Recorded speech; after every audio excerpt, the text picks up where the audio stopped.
Hey, it's Tim Terrio at Terrio EDGE. Steve Sobonya, Kim Tirapelle.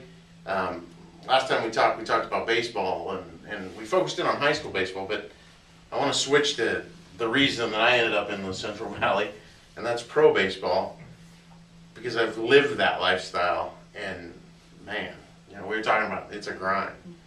I think when I was with my long year with the Dodgers, and I was the athletic trainer, I think we played 142 games in 145 days. Was that summer? And I mean, we're at Bakersfield, so it's 150 degrees or whatever it was. So they'd start the games at 8 o'clock, right? But we'd show up at the ballpark at 10, 11 in the morning, have practice, then come back at 2, batting practice infield, then the other team takes batting practice infield, and then they prepare the field. And you start the game at 8, it's 11 by the time you're done. Treatments, so you work till about midnight. Not a lot of healthy food options open at midnight. No. So let's go first, like we've been doing training wise. The pro guys, they're going to be on a couple different regimens. The type of guy that's your position player, they're going to be on usually a 3-day-a-week rotation where they're working out with resistance work every other day. A lot of the organizations now in professional sports have, or every one of them in professional sports have strength and conditioning coaches that they change it up a little bit. One day they'll do more of a resistance type work with actual weights. The next day maybe a little bit more bands and medicine balls and stuff. It also depends if they're on the road or at home. Some of the guys where they want to get a traditional in-season workout where they work every major muscle group in the different planes of movement that they're going to work at them in. So for example, we'll make sure we do core work in the linear plane, the lateral plane, the transverse plane, and stability, and the legs in the same fashion and so on. But they might have a little bit different regimen when they're at home compared to when they're on the road. Yeah, that's a good point. With pro baseball, I think they travel they got to travel more than anybody else, because 162 games in major leagues, 142 in minor leagues, and 70 of those are on the road. Yeah. So you're gone all the time. Some of the organizations set it up to where they work at a gym when they're on the road, like they just call goals or whatever. Get it worked out. But some of them, well, a good portion of them now are carrying medicine balls and bands and that kind of stuff with them. They do functional training when they're on the road. And I've seen some of those programs are awesome. They do a great job putting them together.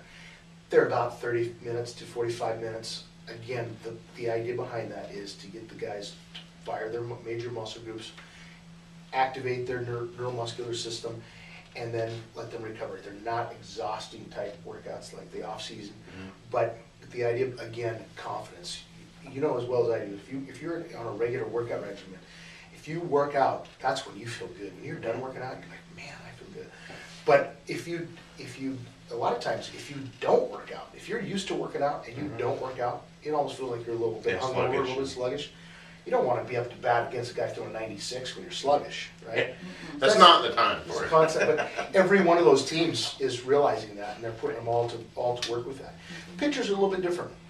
They're going to be on a rotation based on when they pitch.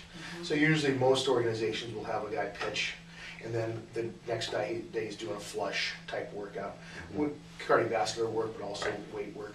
The next day maybe is their heavier weight workout. The next day is a recovery. The next day is a throwable. It really depends on where they're used and so on. But it's all a little bit different. Yeah, the starters versus bullpen versus closers. Yeah, and I like going to a pro baseball game really early to watch BP and stuff like that. But I also like to watch the pitchers and kind of guess, make an idea, like go with my brother or whatever, decide, I bet you that guy's the starter. Look what he's doing right now. Or I bet he started yesterday. Yeah. Or I bet he started 2 days ago because he's doing interval stuff now. Or that kind of stuff. And then you look it up in the program just to see who was right. But the pitchers, same thing. It should really be a But it's still a consistency. Yes, program. they're doing something every day. They'll do something the day after they pitch. Some organizations will have them do it at the day that they pitch. They start their flush. I know Nolan Ryan was big on that. Yeah. They said he wanted to work out after he pitched to flush his body out. And he did fairly well. So. And recovery, Kim was going to get to that, but I think the biggest part physically is they need to be on a regular resistance training routine, but they also need to be consistent with their recovery. what they do. And that has a lot to do with their rest and their nutrition. Yeah. And I think we'll go over to the nutrition side. So, pro baseball, you show up, pitchers, catchers early, mid-February. All the position player there in March. So really from March, but definitely April 1st when you hit season, it's full go until October. Right. And maybe even longer if you're in the playoffs. So, and then over 50% of that, or at least 50% of that time is going to be in hotels and on the road. Right.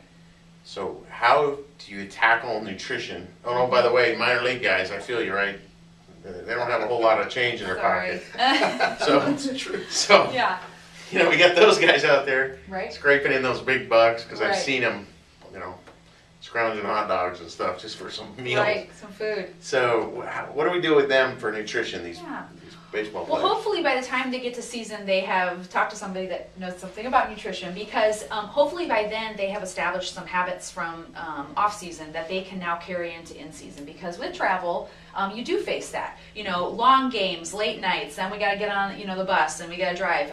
So a lot of that comes down to planning ahead, making sure that, and depending upon the organization, certainly some organizations have great, cooking and they have all those things and options, and some don't. So again, I just tell my athletes, make sure that you're consistently eating, again, something before, get in something to eat before. If you have practice in the morning and then you're going to have some time to eat, make sure you eat before the game, because again, you're going to go now a good 4 hours or so until you can have another meal other than your fluids. So again, it's planning ahead and making sure that you're bringing things that you have available. And then certainly with travel nutrition, knowing where you're going, hopefully being able to stop at grocery stores, or making sure that you look ahead as to where you're going so you know what kind of foods are available that you can order and have it ready for you. Well, I think that's where trainers and And can they help with the that. coaches to say, hey, instead of stopping at McDonald's, can we stop Right.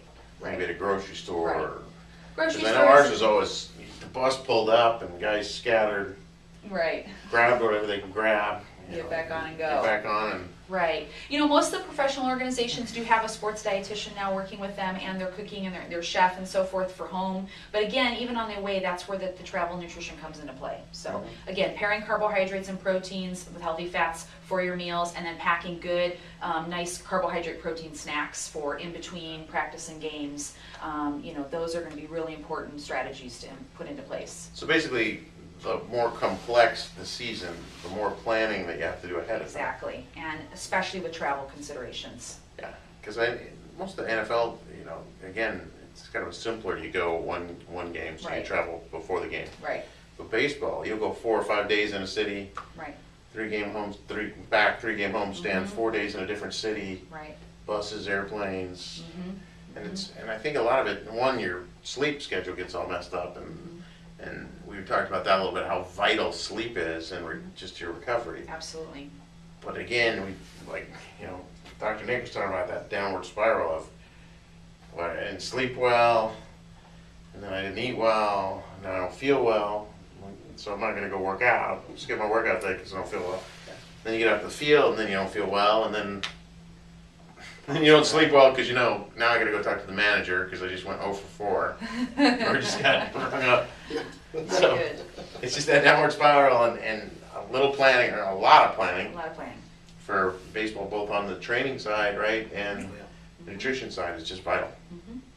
Awesome. Well, thanks again. Sure. Once again, proving it's wise to hang out with smart people. We'll talk to you soon.